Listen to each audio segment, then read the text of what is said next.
Hey Internet, it's Aaron, your personal driver. And if you do Lyft, Uber, or RideShare, I got 5 must-have apps that are gonna absolutely change your life and make your experience much better. Mystro!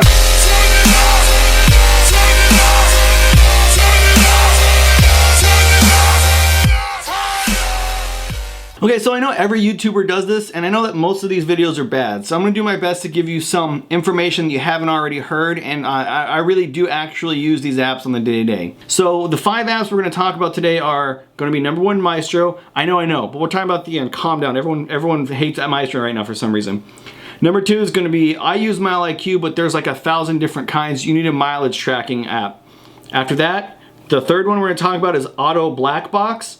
The 4th thing we're talking about is Sherpa Share. And the last thing we're talking about is Crop Map. And I know that sounds funny, but it's actually a must-have. You guys it's gonna change your life, you're gonna love it. Okay guys, I'm gonna have to throw my phone up there on the screen. Bam! And right there you can see on the bottom here, I have Maps, Waze, and Velociraptor. So these are map apps, and I don't really wanna talk about it. That's why they're not in the top 5. I'm gonna talk about a little bit of a difference between Waze and Google Maps. So if you look at the bottom here, we have Maps, Waze, and Velociraptor. So the reason I have these 3 apps isn't because they're must need, because that's dumb. That's like saying you need to have Uber and Lyft. Like, yeah, if you're gonna do Uber, you need the Uber app. Like, that's fucking dumb. You should obviously know that. You should also have Maps and Waze. Some people have a preference for one or the other. I actually think that Waze is a better application than Google Maps is, but I use Google Maps because of the lane-by-lane turn directions. So in some cities, what you have is big freeways, exits on the left, exit to the right, multiple lanes, up to 6 sometimes. You need to know what lane you need to be in to get to the exit that you want to go to. So that way you're not going across like 7 different lanes to try and get to your exit, okay? So that's why I use Maps over Waze in the city. When I'm outside of the city, a lot of times I'll use Waze because it's an overall better app. That being said, if you have Google Maps and you don't use Waze, for whatever reason, that's your preference, you need to have this app called Velociraptor, okay? And here are the different settings you can do to configure what you're gonna do, blah, blah, blah, blah. And basically what it does is it shows you what the speed limit is on your road and how fast you're driving, okay? So let's go to Seattle, Washington here. So you see here on the left-hand side, we have a speed limit and how fast we're going, and as you go there. So if there's any speed traps, like say it goes from 45 to 25, it'll light up on here and it'll beep too if you all want to set it to that. I don't, because I do live streams and I don't want beeping on my live streams. And it'll tell you how fast you're going too. This is really cool if you have a tablet also and you're running your tablet in your car. The reason for that is your customers can see how fast you're going and how safe you're driving. Obviously, if you're going to drive like a maniac, you want to delete this app and don't keep it on there. But that's the main difference, in my opinion, between Waze and Maps, is that Waze tells you how fast you're going and how fast speed limit is. Google doesn't. This app fixes that. So if you have that, you can have both. But honestly, you need to have Waze and Maps downloaded on your phone. And the reason for that is because of updates, Android updates, iOS updates, Uber updates, Lyft updates. Sometimes one application won't work for a day or so until they get the fix going in there. So you can just switch over easily to the other one. But let's move on now to the 5 most important apps we have here. And the first one we're going to talk about is Maestro. Actually, we'll talk about it at the end because there's a lot of talk about that. So I use MileIQ, okay? And so what this does is it tracks how many miles you have driven and classification. So today I took my kids to the pool, and so this was personal. I swipe left, okay? You can even add a purpose if you want. I don't want to. We went to Smith Lake, yep, and then we went home, okay? So look, all this stuff is personal driving, so I'm switching it over here to the left-hand side and qualifying it as personal driving here. You'll have to pay for this if you want to. It's really cheap. Actually, I don't think I'm gonna use this next year. So there are alternatives to MileIQ. Okay, so like I said, there are alternatives to MileIQ, and the most popular one is Stride. That's the one everyone talks about online. Next year, once my subscription to MileIQ runs out, this is the application I'm going to try. Last year I did Hurdlr, which is this one right here. It's absolutely free, doesn't cost anything. I gave the information to my tax guy. Everything that he needed to give me the tax write-offs was in this application. It worked fine. I didn't like the interface. It was free, so I didn't use it again this year. But Stride is the one that everyone online says is the best. So go ahead if you'd like to get this one in, but you need some kind of mileage tracking system in your car that tracks your miles by GPS, so you can get those tax write-offs at the end of the year, because it's significant. It's 52 cents per mile that you're going to be able to write off your taxes at the end of the year. Okay, so next one we're talking about is AutoBoy Blackbox. This is an amazing application. If you don't have a dash cam or you can't afford a dash cam, you can turn your phone into a dash cam, both forward. Oh, look how dirty my desk is. I shouldn't have shown you guys that. So look, you can turn your camera into a dash cam right here. This is what it does, and it's for free. And then you hit this record button and it records everything that's going on, and it can be dual and front. These are all the adjustments here, and you can run it and stream it. Okay, so it does suck a little bit because you get advertisements on there because it's a free application. But if you can't afford a dash cam, you have an old phone, you can use that in your car when you're doing that. So that's it's an amazing feature. You have to have it. It's a great emergency thing too. If there is emergency going on in the car, just turn your Auto Blackbox off and record it, right? So you get pulled over, it's going to be like an unfair situation, something like that. That's the route you go. Now the next thing we're talking about is Sherpa Share. This is my second favorite app to Maestro. I have a lot of the functions of this turned off because I don't pay for this. This is a free app unless you want to pay. So you see at the bottom is mileage. So that does have a mileage tracking feature, but I don't like it. I like MyIQ better. But if you want to, you can just download Sherpa app and then get the mileage tracker there. Expenses, this is kind of cool. I don't use this. I use just pen and paper, but for those of you who want to use it, you can. It's easy to hit add expense and you write it in there and it keeps everything. You can even take a picture of your receipt so that at the end of the year all of your books are ready to go. So people like that. I just use pen and paper and then a paper bag with my receipts, and then I use a shoebox at the end of the year because I'm old and that's how you do.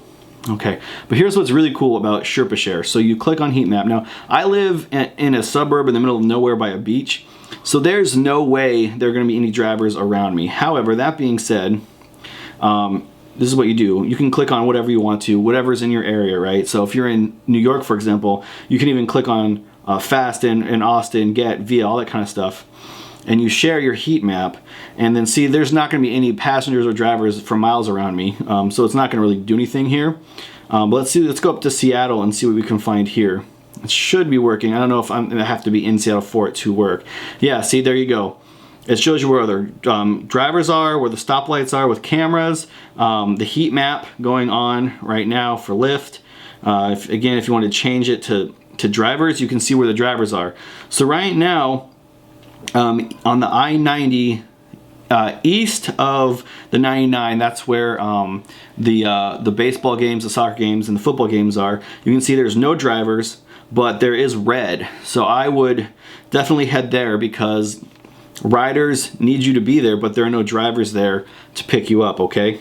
So yeah, you can see in Seattle all the different layers of where drivers are and plan your day accordingly. Now I don't do this on the live stream when you guys watch me because I don't have time to flip through all these apps and talk and answer questions and stuff like that.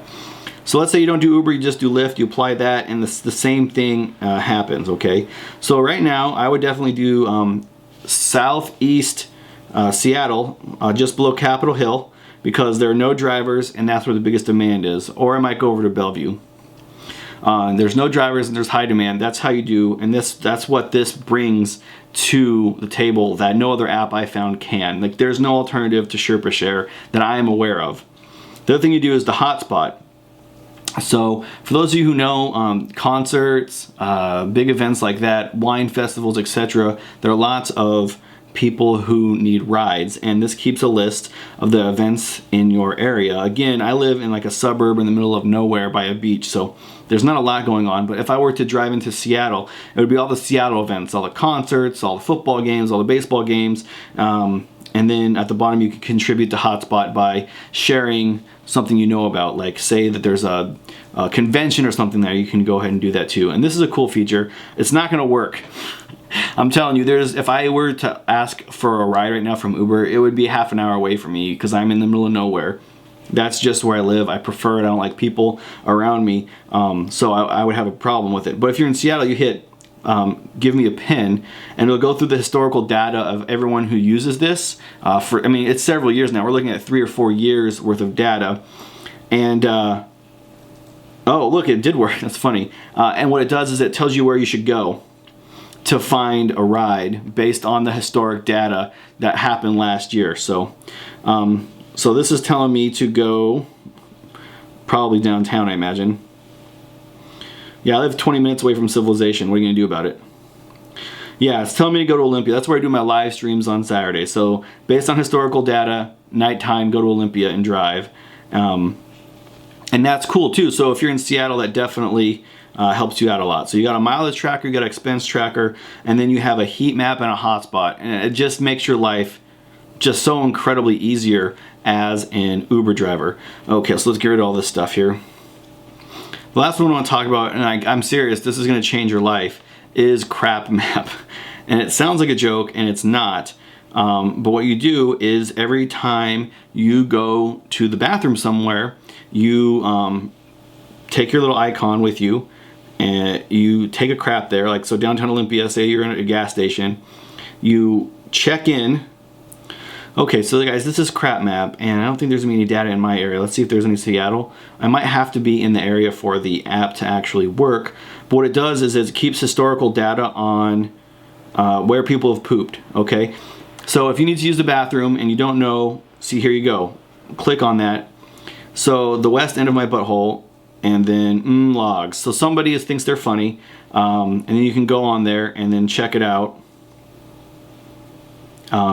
And so like at 3 o'clock in the morning, all the stores are closed, there's no 24-hour gas station, whatever, there's no public restroom. You can keep track of all your secret bathroom spots throughout the country, right?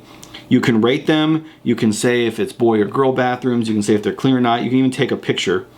There's a search feature, see all markets, sign out, find the nearest restroom, blah, blah, blah. And I cannot tell you how many times after a surge on a bar, I just need to pee so bad or take a crap and nothing's open because you just did all the bar stuff. So I can log into Crap Map and it just saves my ass. So the last thing we're talking about is Maestro. I haven't re-downloaded Lyft for my live stream. I don't live stream with Lyft because my phone freaks out.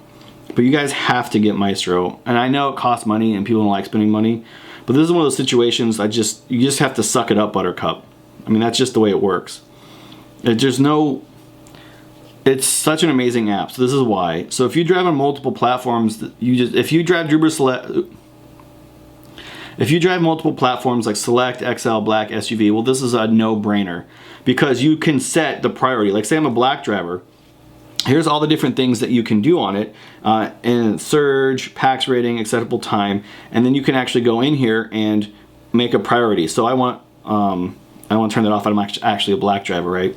So UberX, I don't take pool. I'll never take pool. Pool's the devil. You never let the devil into your car, and you never ask the devil for a ride. Remember that. And then what happens is it automates the whole process. So you go active. Let's hope I don't get a ping where I'm at. It turns on Uber. If I had Lyft downloaded, it would turn on Lyft too. And then what it does is based upon your specific desires or settings, what it does is it automates the process for you, okay?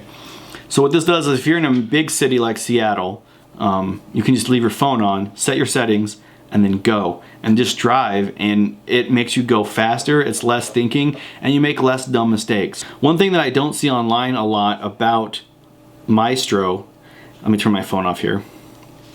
One thing that you don't see online a lot when people talk about Maestro is that it helps you in surge situations. So if it's bar time, it's 2 o'clock here and the bar is closed and the surge goes up, it's hard to follow surge and prime time at the same time on the same phone if you don't have two. So what you do is you set your Uber surge to 3.0, you set your Lyft to whatever you think Lyft is going to get to in prime time, which I think it goes a lot less than Uber most of the time, in my opinion. That's just Seattle, might be different in your market. So I'd put Lyft at 2.5 or 2.0, and I'd put Uber at 3.0. And then you should just go through all of the pings at the same time. Now, one thing that this app does that you can't do on one phone is if Uber's pinging and say it's a 1.75 and you're thinking about taking and you're not sure, but then the prime time goes off on Lyft and you get a 2.0, it'll automatically accept the Lyft for you while you're debating whether or not you're going to take the Uber ride. So it saves you money there. Now, $100 sounds like a lot of money, and like I don't get paid anything by Maestro. I just believe in the product, and I think that you will make that $100 up easily. Like, just to make math easy, you know guys, I hate math, so I like to make the math easy. Let's say there's 10 months in a year, okay? I know they're 12 months. You just take 2 months off because you don't like to drive those months. All right, you only work 10 months out of the year. So that's $10 a month. Like, you'll make that in one surge ride that you get because you weren't paying attention. Like, even if you want to eat, let's say you want to go into the bathroom and you don't take your phone with you. You can leave Mystro on, go to the bathroom and come back and there might be a ride waiting for you.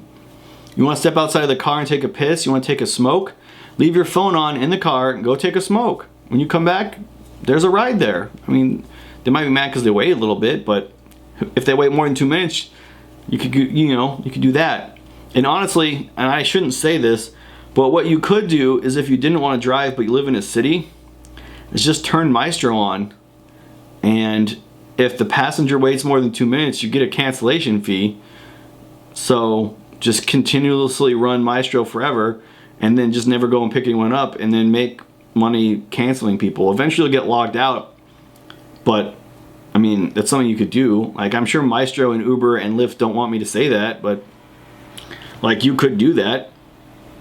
When I went to go get a hot dog at a hot dog stand, I came back and there was a ride ready, so I just left it in the tinfoil, put it in the glove box, and picked somebody up. Like, those aren't important reasons to have Maestro. Like, those are just like bonus things for Maestro. The real reason you want to have it is computers are smarter and faster than you are, and they don't make mistakes. You could accidentally accept an Uber pool. I've done it before, and then you've ruined your whole night because now you're going all over the place getting Uber pools. I'll be honest, guys. I hate Uber pools so much that I would pay $100 a year to Uber to not be on the Uber pool platform. So for me, nothing else beneficial from Maestro. The fact that it doesn't make me do Uber pool is worth $100 to me. I'm not kidding. If Uber exec is listening to this phone call right now and they called me tomorrow, I would pay them $100 to take me off of Uber pool. That's how much I hate it. It's a waste of money. And here's the thing. By taking me off Uber pool, I would make that $100 back by the end of the year. That's how terrible Uber pool is. And Maestro saves me from it. It's just, I'll do a live stream maybe if I can with a better phone or a tablet or something sometime in the future. But guys, you got to do it. There's no ifs, ands, or buts. You have to get the Maestro app. It's just if you sign up for Uber, there's some things you're gonna have to get. Okay, you're gonna have to get an aux cord. You're gonna have to get a charging cable. You're gonna have to get a phone holder, and you're gonna have to get Maestro. It's like it's a thing now. And I'm sorry that it costs money, but it's worth it. Anyway, guys, I hope that these apps help you out. I'll put some of their icons here so you can see it, and I'll see you guys later. Boom. Hey guys, I hope you liked that video. If you did, go ahead and hit like, thumbs up, and go ahead and leave a comment and subscribe. You hit this button here. There are also going to be 2 videos here and here if you'd like to watch some more. And don't forget to hit the little bell icon that you have on your YouTube so you can get updates when I leave them. Thanks guys, bye.